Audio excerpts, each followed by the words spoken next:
Pertanyaannya simpel aja. Sudahkah kita ridho ketika Allah mengatur kita? Gitu. Ketika Allah mengatur kita nih, sudahkah kita ridho? Kita buat contoh lebih sederhana lagi. Misalnya, lahir sebagai teman tuli atau orang tuli. Ridho nggak dengan ketetapan tersebut? Gitu. Ridho apa enggak? Gitu. Jadi jangan berharap bisa sholat dengan tenang, ya, bisa ibadah dengan tenang, bisa jadi guru dengan tenang, gimana tuh? Gitu-gitu ya. Walaupun dikomplain sama orang tua murid, kalau kita tidak ridho terlahir sebagai orang tuli, nah itu salah satu contohnya tuh. Itu selama kita nggak ridho, kenapa sih saya diciptakan sebagai orang tuli? Kenapa saya nggak bisa dengar sebagaimana teman-teman saya? Jangan pernah berharap banyak menikmati membaca Al-Quran, menikmati sholat yang kita lakukan, menikmati menjadi guru, gitu.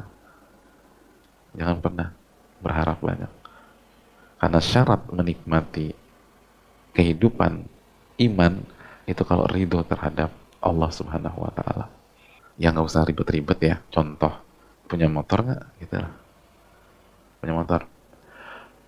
Misalnya jam setengah 12 motor kita hilang. Allah takdirkan hilang. Setengah 12. Jam 12 adzan zuhur. Allahu Akbar gitu ya. Dan kita nggak terima motor kita hilang. Kita nggak ridho gitu loh. Kesel kita nih. Kira-kira sholat zuhurnya bisa khusyuk apa enggak? Nah itu. Nggak mungkin khusyuk sholat zuhurnya. Ah itu sederhana aja. Jam 3 siang orang tua murid datang. Ngomel-ngomel, nunjuk-nunjuk muka kita. Jam 3.20 adzan asar. Kira-kira salat asarnya bisa khusyuk nggak kalau kita kesel banget sama tuh orang tua murid? Nggak bisa. Nah itu contoh sederhana. Jadi kalau ingin ibadahnya tenang, nikmat, bahagia gitu ya, kita harus ridho Allah sebagai pengatur kehidupan kita. Allah itu Rabb kita yang ngatur ke diri kita semua gitu. Tadi ketika kita nggak punya duit nih, siapa yang ngatur hari-hari gini kita nggak punya duit? Allah Subhanahu Wa Taala. Nah kita ridho nggak nih Allah sebagai pengatur kita? Nah, kalau kita marah, kesel, udah nggak akan nikmat itu ibadah. Dan hari-hari kita juga emosi aja, gampang kepancing gitu. Jadi ini sangat-sangat jelas hubungannya dan korelasinya.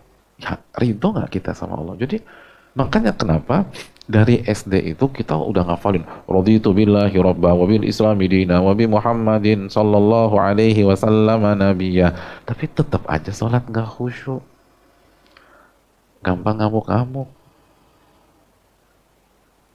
karena hanya diucapkan raditu billahi rabba wa bil islami dina wa bi Muhammadin nabiyya, hanya diucapkan, tidak diyakini, nggak diamalin,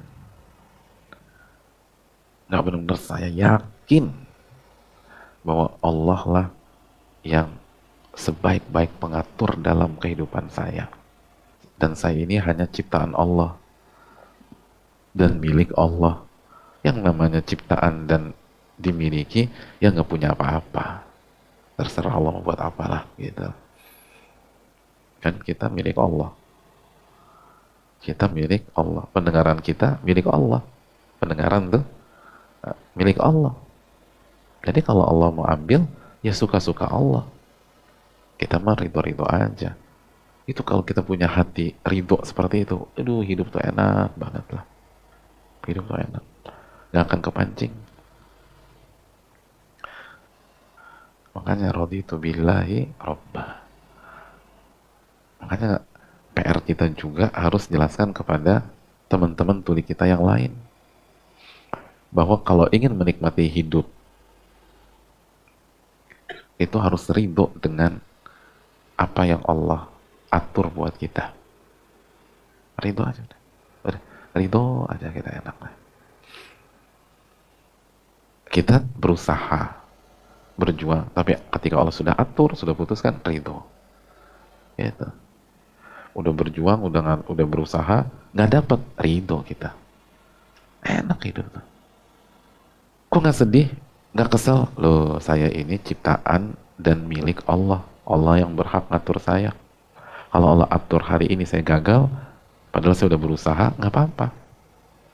Kalau Allah atur hari ini saya nggak berhasil, padahal saya udah berusaha tuh, nggak apa-apa. Saya mah rito aja. Udah berusaha cari jodoh tapi masih jomblo-jomblo aja, rito aja. Gitu. Nah, ya.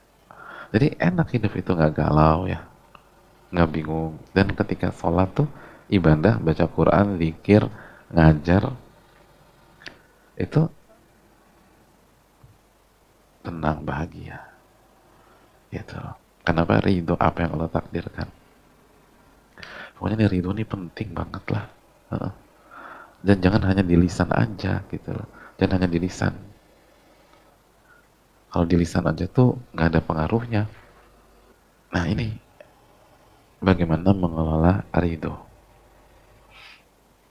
Pertanyaannya, gimana cara ridho kepada keputusan dan aturan Allah? Gimana tuh caranya? Caranya diantaranya dengan mempelajari dan meresapi nama-nama dan sifat-sifat Allah. Kenapa teman-teman ridho dengan atau pada saat diatur sama dokter? Dokter suruh minum obat, kita minum obat. Dokter suruh ronsen paru-paru, kita ronsen paru-paru. Dokter suruh kita nginep di rumah sakit, kita opname nginep di rumah sakit. Karena kita tahu dokter ini pinter ilmu kedokteran dan kesehatan. Itu. Oh, dia pinter. Saya bodoh, udah saya nuruti aja. Itulah. Makanya dokter suruh nebus resep obat, kita nebus resep obat, padahal bayarnya mahal. Dokter larang kita makan gorengan, kita nurut aja gitu.